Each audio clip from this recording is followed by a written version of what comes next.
Welcome back, Kevin's Mobile Repair.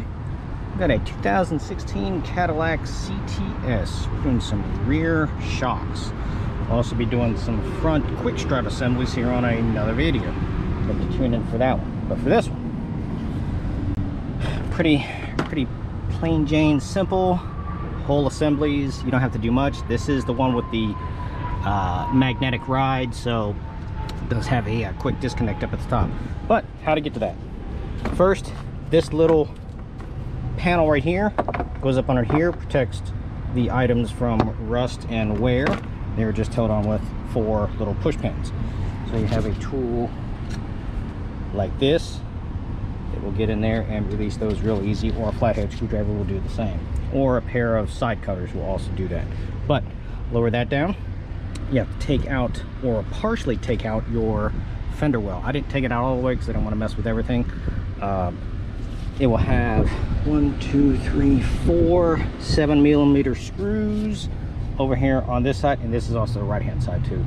So those 4 screws hold the bottom half in, and then you have 1, 2, 3, 4, 5 Torx bits,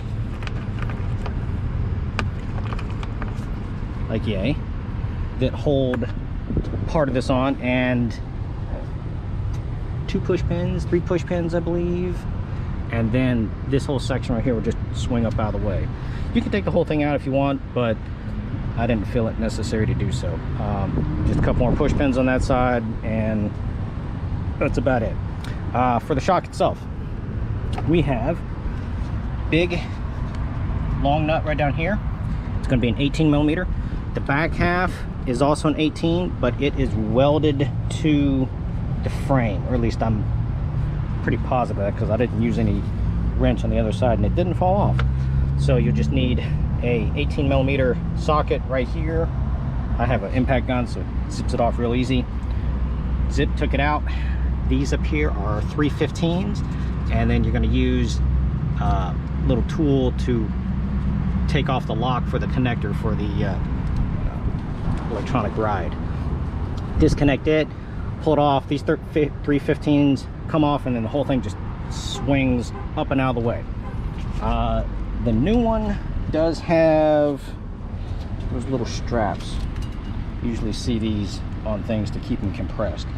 So what I did with that, just to make it easy, is put it down the bottom, put some WD-40, rust penetrant, whatever you want to use, just to make it slide in there. Line up the hole, start the 18mm bolt that goes all the way through, so that way the bottom half is secure, because this does drop down just a little bit, but not too much. And then cut the strap. It rises up real slow, line it up and push it right on, and that's done. Zip on your 15s, connect your connector, and then put everything all back together. Pretty simple as far as that's concerned. Oh, it does also have right and left, so you will need to make sure you pay attention to that. Well, this one's got an R for obviously the right hand side, the L is going to be for the left hand. Other than that, that's pretty simple.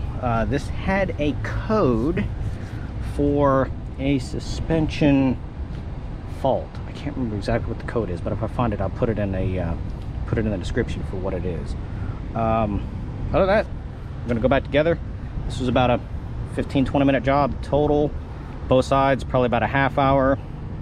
Fun part's just getting these little connectors off that haven't been off before with all the dirt and debris. But any questions or comments, please feel free to let me know.